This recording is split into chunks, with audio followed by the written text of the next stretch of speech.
안녕하십니까, 조공재입니다. 바깥에 비가 오네요. 아니, 눈인가요? 비에서 눈으로 바뀌고 있습니다. 저는 지금 머리카락이 좀 이상하죠. 어제 날밤을 새고 사무실에서 좀 자고 일어나서 방금 방송 때문에 지금 머리를 급하게 감고 오는 바람에 지금 정리가 안 돼서 이렇습니다. 뭐 거의 자연인의 모습이니까 그냥 이해해 주시고요. 오늘 시즌 1의 마지막 방송입니다. 마지막 방송인데 오늘은 저 혼자 지금 방송을 하게 되네요. 제 2대 봉다리도 지금 이제 떠났습니다. 막방까지는 하고 갈 줄 알았는데 막방을 남겨놓고 떠나버리네요. 그래서 오늘은 이제 저 혼자 하게 됐고요.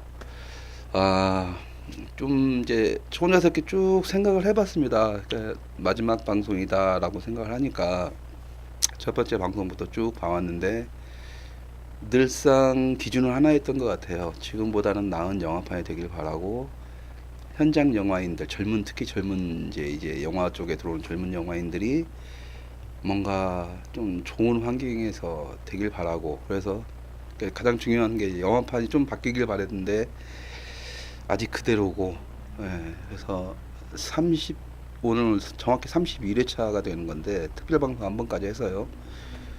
그러면 한 7개월까지 어떤 대장정이었음에도 불구하고 아직 변한 게 없어서 좀 이제 1회 때부터 쭉 봐왔는데 좀 마음이 많이 다운돼 있는 상태입니다. 그것 때문에 시즌 1을 접하면서 뭔가 보람이 있거나 뭔가 변화된 것을 봤으면 그나마 나름의 유종의 미를 찾겠다라고 생각할 수가 있는데 변한 게 하나도 없다. 아직 세상은, 아직 우리 젊은 영화인들은 앞으로 더 힘든 영화 생활을 할 거고, 영화인 생활을 할 거고, 영화판의 정치 양아치 새끼들은 끝까지 지들 헤쳐먹으려고 할 거고,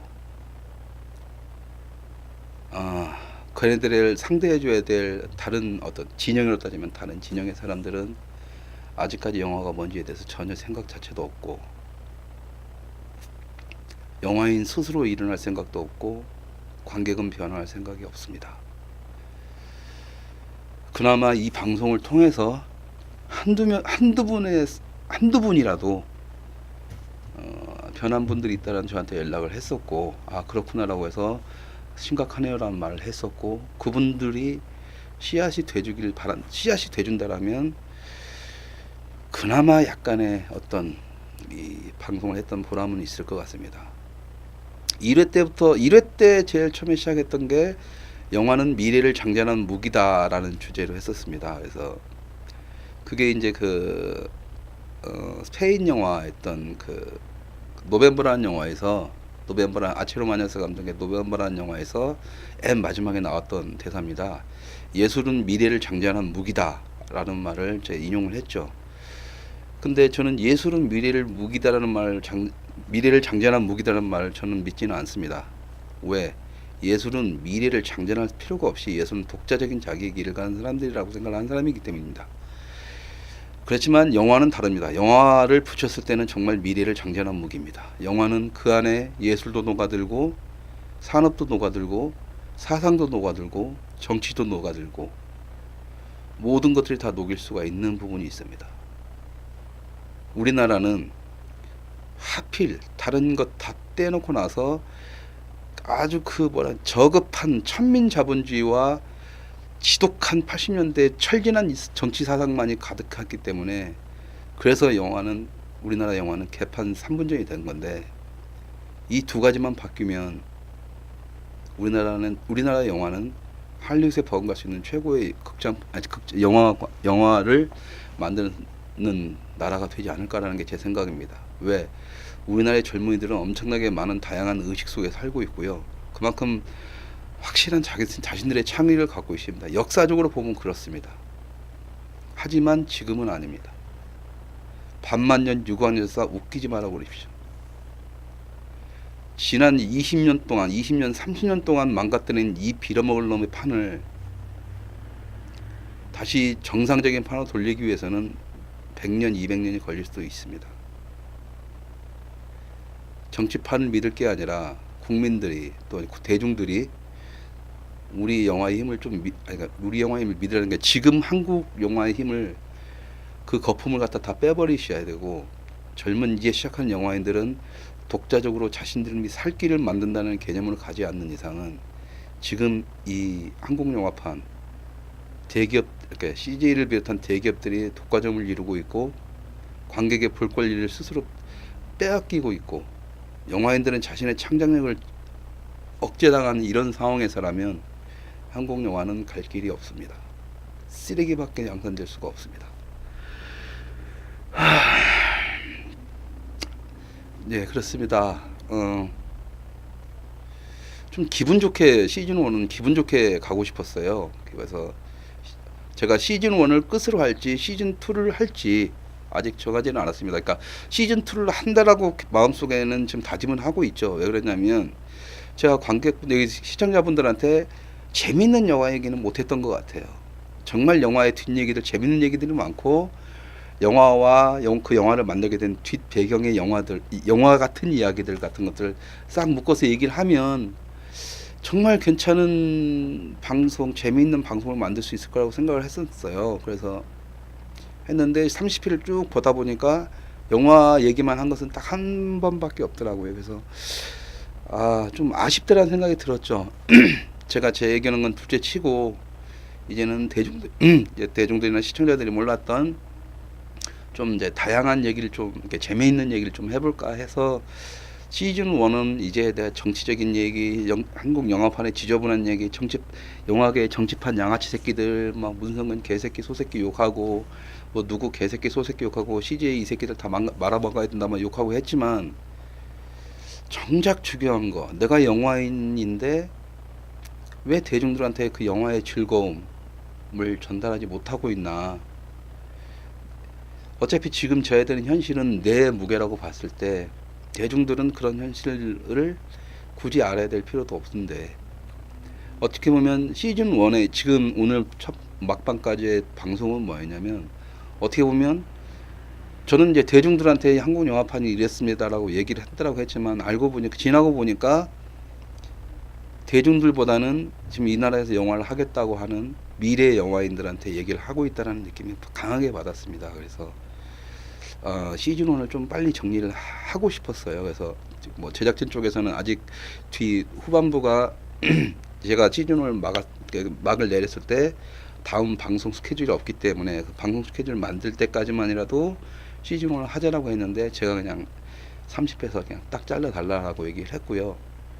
그래서 시즌 2로 다시 돌아올 때는 가능한 한 빨리 돌아오려고 하고 있고요. 2로 돌아올 때는 지금과는 완전히 지금의 우중충한 기분과는 완전히 다른 좀 이제 밝고 재미있는 이제 영화 얘기만 갖고, 그 늘상 그 시청자분들이 주장했던 게시판에 주장했던 포르노에 대한 이야기, 그런 걸로 해서 재미있는 얘기, 포르노는 영화다라는 뭐 이런 식의 얘기들, 아주 재미있는 얘기들로 다시 이제 시청자들 찾아뵐 생각입니다.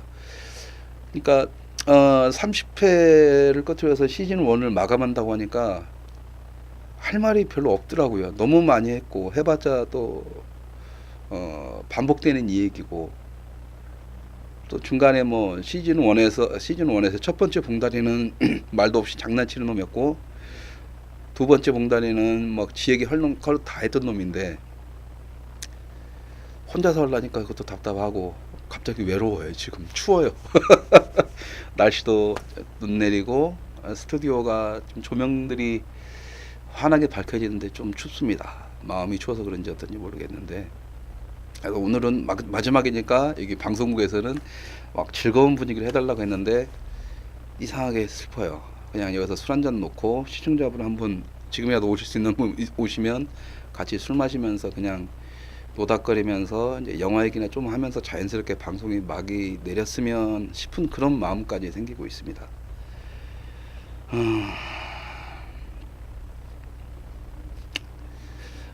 저기 이런 게 있습니다. 지금 한국 영화판을 제 마지막으로 이런 얘기를 할게요. 한국 영화판을 바꿀 수 있는 마지막 방법은, 마지막 방법이라고 할 수는 없죠. 지금 현재로서의 방법은 스크린 독과점을 부수는 일입니다.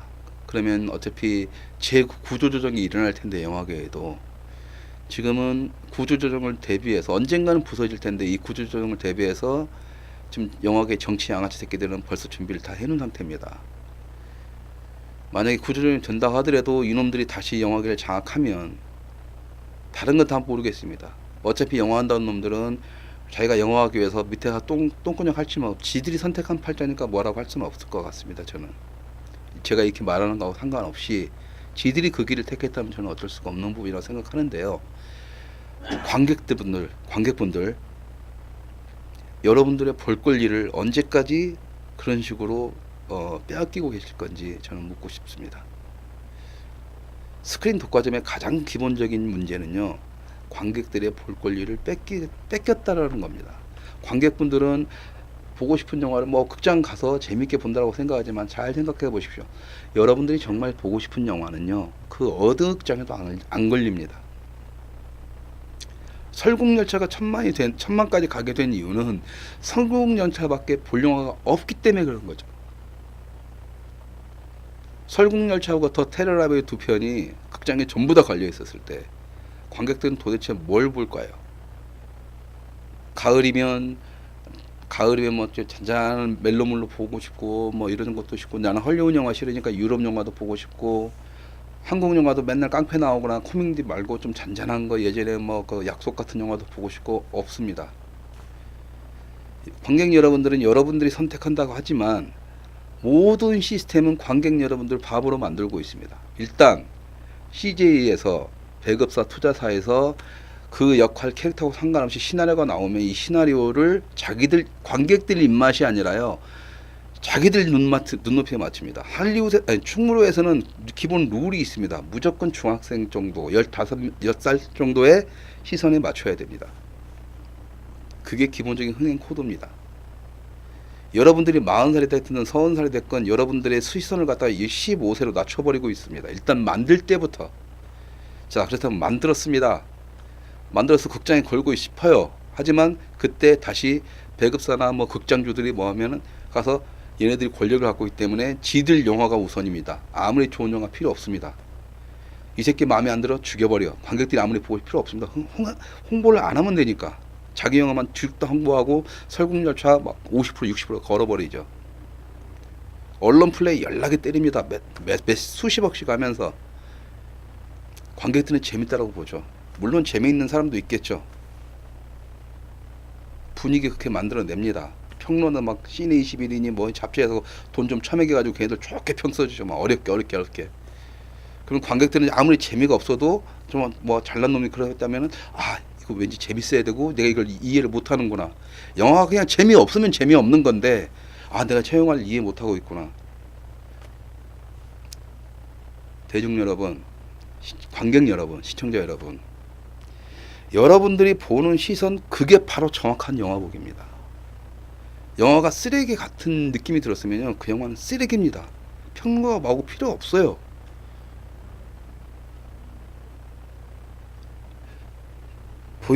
외부에서 보여지는 그것에 대해서 영화를 맞추려고 하지 마십시오. 잘 생각해 보십시오. 여러분들이 팝콘을 먹고 데이트를 하기 위해서 극장을 가는 거라면 그냥 입 닫으세요. 그냥 재미가 있건 없건. 하지만 여러분들이 돈 10,000원 내고 시간을 3시간 4시간씩 하대에 가고 재미없는 영화인데도 옆에 여자친구나 뭐 아니면 옆에 남자친구 때문에 어쩔 수 없이 그 영화를 보여야 하는 그것까지 다 감안했을 때, 과연 그 영화 쓰레기였을 때 왜 여러분들이 자신들의 권리, 몇 시간 동안 포기한 권리와 이만큼 돈과 시간을 투자했을 때 그것을 만족시키지 못하는 영화에 대해서 왜 여러분들이 기가 죽어야 됩니까? 관객이 주인공입니다. 영화는요. 관객 여러분 잘 생각하세요. 영화는요, 영화가 한편 필름이로든 디지털로든 완성이 되는 게 영화가 아니라요, 극장에 걸려서 손님들과 만나야 됩니다. 관객들과. 그때 영화가 완성이 됩니다. 영화가 안 걸리고 바로 IPTV로 가면 그건 비디오입니다. 비디오. 영화가 아니에요. 무비가 아닙니다. 비디오입니다. 그건. 중요한 건 영화를 완성시키는 건 관객 여러분이기 때문에 관객 여러분의 볼 권리를 뺏겠다는 것 자체는 제 입장에서 보면, 이론적으로 따지면, 논리적으로 말하면 한국 영화에 영화는 없다라는 거죠. 제가 30회 하면서 한 5번째인가 4번째인가 뭐 이때 했던 것 같아요. 한국 영화에 영화는 없다라는, 한국 영화는 없다. 라는 말을 했던 게 그겁니다. 주인공인 관객이 없습니다. 그 다음에 조연인 현장 영화인들이 무시당하고 있고 굶어 죽고 핍박받고 있습니다. 돈 놓고 돈 먹게 하는 새끼들, 정치판으로 이용하는 새끼들, 소수의 스타들, 그놈들이 100억짜리 영화에서 7, 80억 다 헤쳐먹고 그러고 있습니다. 그것도 자신들의 돈이 아니라 여러분들이 국가에 낸 세금을 가지고 국가에 낸 세금을 받아서 그 지랄을 헤쳐먹고 있는 겁니다. 여러분들이 낸 세금, 그러니까 여러분들 돈을 가지고 지들끼리 배쳐먹으면서 영화 만들어 놓고 관객들이 원하는 영화를 만들어줘야 됨에도 불구하고 지들 돈이라 생각하고 지들끼리 먹고 관객을 무시하고 있는 게 지금의 한국 영화판이라는 겁니다. CGA 예능 같은 대기업 새끼들도 문제지만 영화판에서 지금까지 국가 자금 빼먹으면서 호리호식했던 제작자들, 그리고 독립영화 하는 새끼들, 그게 무슨 한국의 독립영화도 없습니다. 독립영화가 뭡니까? 팩트 그대로입니다. 이미 위키 대박과에도 나와 있습니다. 자본과 검열로부터 독립이었었고, 그것도 미국 시장에서는 하루가 지나가는 이미 정리된 하나의 영화 사조일 뿐입니다. 과연 우리나라에 독립영화가 있을까요? 극장도 극장에서 해줘, 제작비 지급, 제작 지원도 국가에서 해줘, 배급 지원도 국가에서 해줘, 교육도 국가에서 해줘. 그게 무슨 독립입니까? 도대체 뭐로부터의 독립이에요? 그런데도 이 새끼들은 자기들이 독립영화 하는 놈들이에요. 왜? 그 새끼들 그런 이유는 딱 하나입니다. 상업영화에 진출하고 싶은데 능력 안 돼서 못 가요. 아니면 상업영화라는 중간 단계로 하는 거예요. 그냥 저예산 싸구려 영화 하는 새끼들이지 무슨 독립영화입니까? 여러분, 대한민국의 독립영화는요 70년대하고 80년대 빼고는 없습니다. 그것도 하나의 흐름입니다. 80년대 파업전야 같은 거 장성권매 나와서 열심히 정치적 사상, 그때는 그게 옳았으니까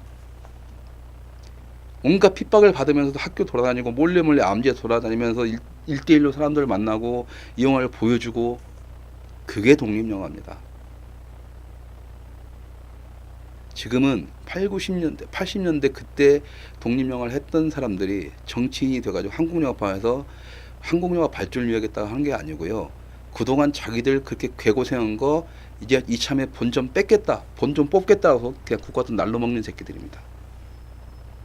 그게 독립영화입니까? 우리나라에서 정치를 다루는 대부분의 영화는 그냥 사상영화입니다. 이념영화일 뿐입니다.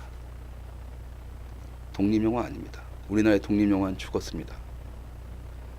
독립영화든 상업영화든 관객을 위한 영화는 없다라는 게 우리나라 영화의 굉장히 어두운 일면이고요.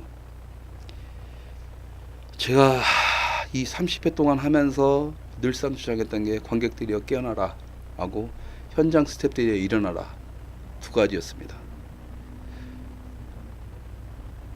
자, 이제 관객들은 몇 분들은 제 방송을 보이면서 관객 몇 분들은 변화를 보이기 시작했습니다.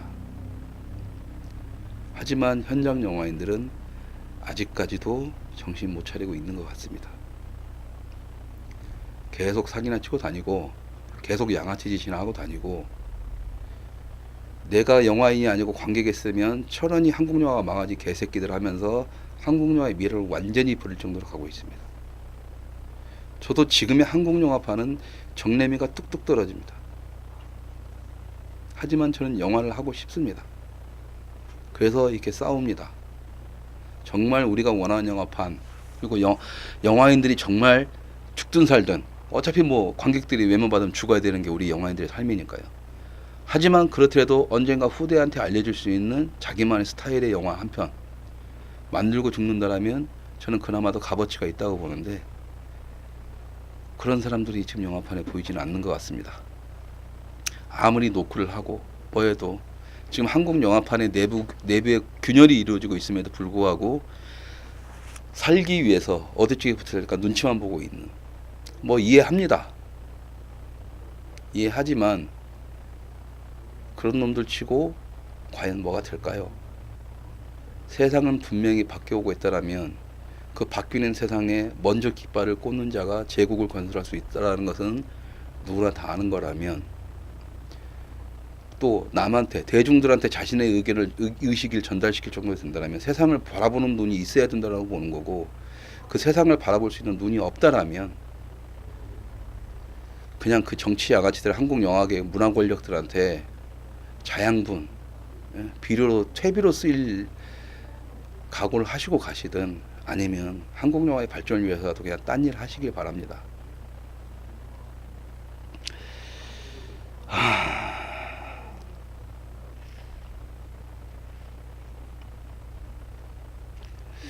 근데 저는 관객들은 무조건 옳다라는 말을 했었죠. 무조건 옳다라는 말 했었습니다. 그리고 저는 아직도 그 말은 맞습니다. 왜? 관객은 옳아야 하기 때문이죠.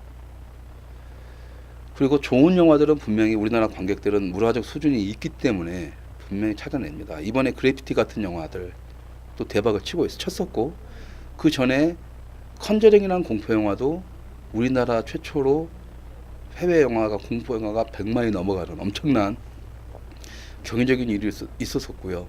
아무리 그게 공포 영화든 뭐든 SF든 우리나라에서는 이제 그전에는 안 된다는 관념을 넘어서서 이제 관객은 다양한 걸 원하고 있다는 것은 극단적으로 증명이 됐습니다. 나는 그게 올해 확실하게 세상에 보여줬다고 봐요. 컨저링이라는 영화를 볼 때만 해도 너무 좋았습니다. 이 정도로 완벽한 영화, 공포 영화가 정말 간만에 나왔기 때문에. 근데 과연 흥행에서는 난 참패할 거라고 생각했는데 추석 연휴까지 버티면서 살아남았죠. 추석 때도 사람들이 공포 영화를 찾기 시작했다는 것은 작품에 대한 정확한 인지성이 생겨났다라는 겁니다. 그런데 잘 생각해 보세요. 여기저기서 홍보 많이 하고 이런 것이 아니라 관객들은 홍보를 별로 안 하고 뭘 하더라도 정말 좋은 영화는 입소문을 타고 꾸준히 퍼져나갑니다. 그것이 우리나라에서 유일하게 관객들한테서만 나타나는 현상입니다. 영화인들 절대 안 나타납니다. 영화에서 뭐라고 뭐 투자하고 뭐 하고 막 그 위에 정치 양아치들 절대 안 합니다. 독립영화판 그런 생각 자체도 없는 새끼들입니다.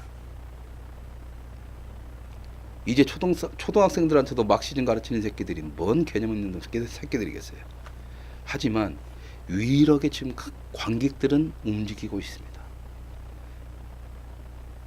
그래서 이 방송을 보시는 한 100여 분 정도가 보시는 걸로 알고 있는데, 이 방송을 보시는 100여 분의 관객분들 스스로가 지금 다 승리자이시고요. 한국 영화계를 바꿀 수 있는 위치에 있는 주인공들이라고 좀 자부심을 가지시고 정말 제대로 된 한국 영화판을 봐주시길 바랍니다.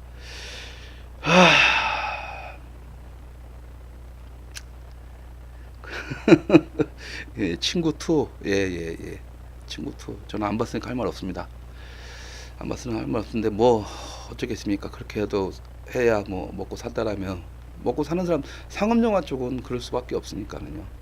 여기서 다시 그 한 15번째인가 했던 헐리우드 영화 시스템을 보면, 한국 영화, 헐리우드 영화 시스템을 다시 한번 비교를 하면, 헐리우드는 메이저가 있습니다.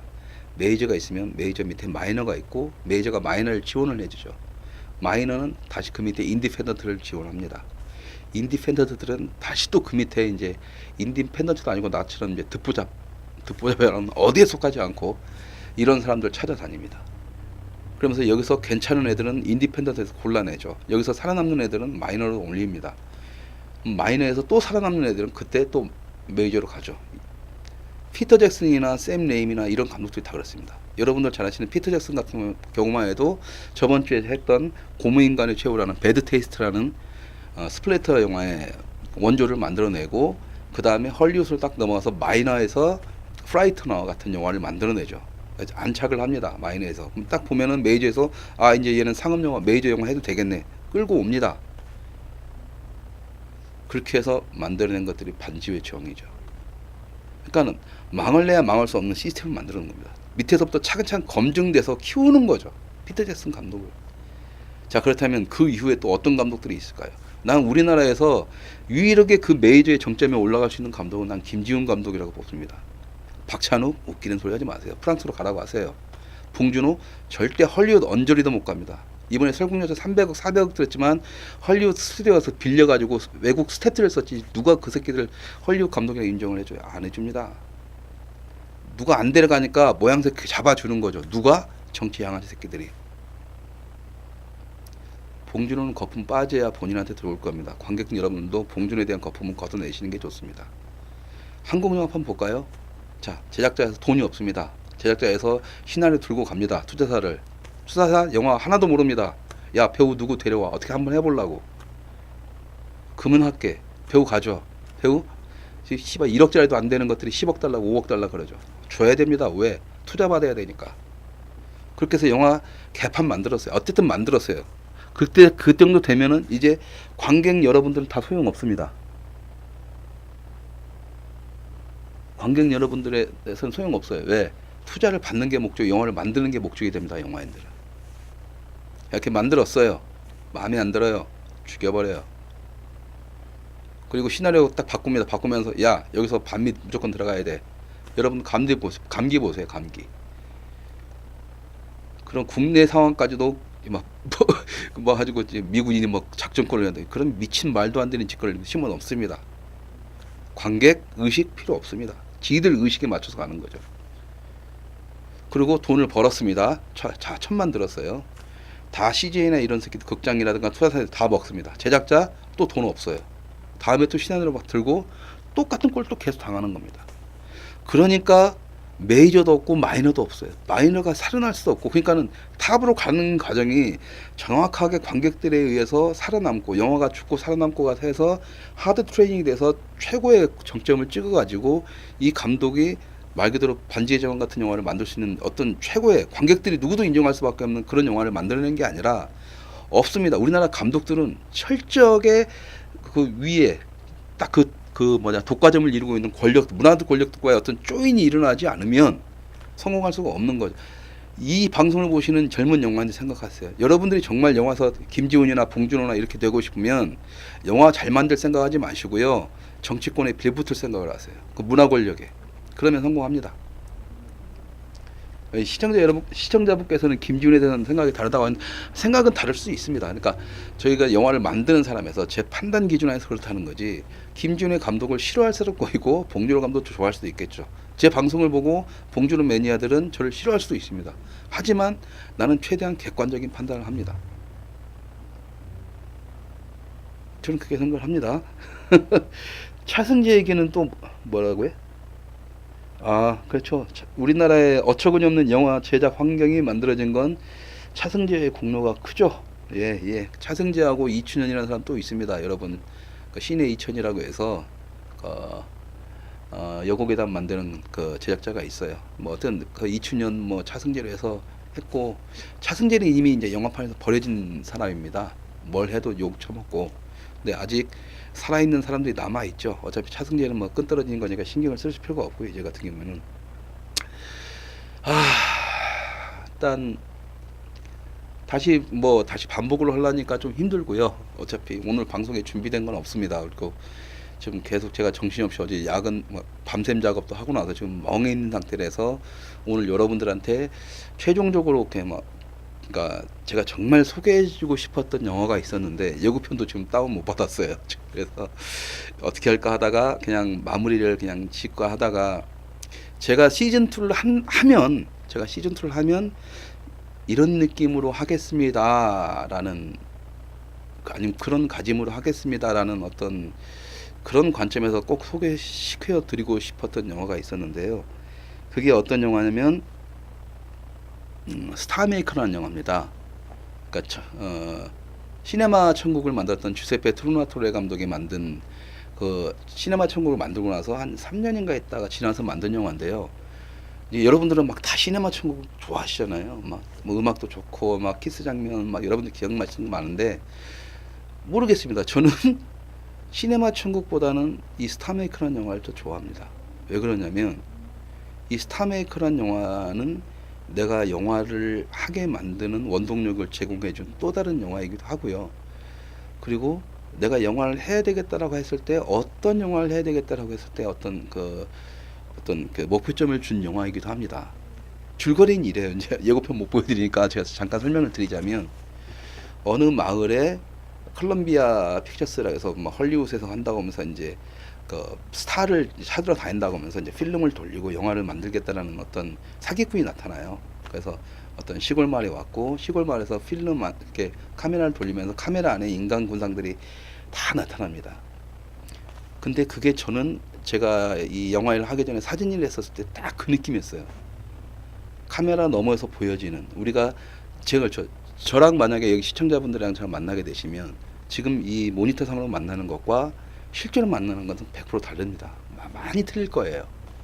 저도 방송이니까 뭐 중간중간 유혹도 하지만 그나마 어떤 모양새를 잡으니까 완전히 틀릴 수밖에 없습니다. 우리 어렸을 때 친구들 지금 뭐 가지고 뭘 사진만 보고 전화통화 보면 아 그때는 똑같다 하지만 실제로 보고 한두 시간 지나면 많은 변화를 느낄 겁니다. 그런 것처럼 필름, 그러니까 카메라 렌즈를 통해서 이쪽과 저쪽의 세계는 굉장히 다른데 전 그게 무서워서 사진을 그만둔 사람인데요. 그 공포감이 그 카메라에서 고스란히 녹아있죠. 제가 느꼈을 경우에. 그렇지만 영화가, 이 필름이, 카메라가 해야 될 일이 뭔가에 대한 것들도 그 사기치는 거, 카메라가 돌아가는 그 안에서 다 보여집니다. 거기서 사랑도 일어나게 되고, 그러면서 이 남자가 사기꾼이라고 도망다니면서 그 사랑하는 여인과 다시 뭔가 재회를 하게 되고, 이런 부분들을 딱 보면서 아, 영화인들의 삶은 정말 저럴 것이다 라고 그때는 막연하게 생각했는데 실제로 그렇더라고요. 그러면서 저는 가끔 가다가 제가 힘들거나 뭐 이럴 때 저는 솔직히 영화에 대한 환상이 시네마 천국이라면 나는 영화적인 현실을 환상적으로 만들어낸 게 스타메이커라고 보는 사람이라서요. 저는 시네마 천국보다는 스타메이커라는 영화를 더 좋아합니다. 그래서 영화를 하겠다라고 해서 이제 시작하는 친구들한테는 스타메이커라는 영화를 더 권하고요. 영화인들의 어떤 좀 그런 모습들 약간 비굴할 수도 있고 비열할 수도 있고 추잡할 수도 있고 하지만 영화인들의 어떤 가슴에는 다 담겨져 있는 그 순수함 같은 걸 느끼고 싶다라면 스타메이커라는 영화를 저는 권하고 있죠. 그래서 저는 지금까지 시네마 천국에 대한 얘기는 사람들한테 별로 안 합니다. 그러니까 같은 감독이죠. 주세페 토르나토의 감독이 만든 건데요. 이렇게 생각하시면 됩니다. 우리가 어렸을 때 가슴속에 가지고 있던 영화에 대한 추억이 시네마 천국이라면 이제 성인이 된 우리가 영화를 현실로 받아들였을 때 느껴지는 감정이 저는 스타메이커라고 봅니다. 그래서 관객분들이 보셔도 굉장히 좋을 거예요. 특히 여성분들이 보시면 또 다른, 그러니까 그 전에 이제 뭐 시네마 천국 안에서의 보여줬던 그런 환상적인 장면이 현실로 밖으로 끄집어내져서 이게 과연 환상일까 현실일까라는 어떤 게 모호한 경계선을 왔다 갔다 하는 영화. 그게 바로 영화의 참 매력이거든요.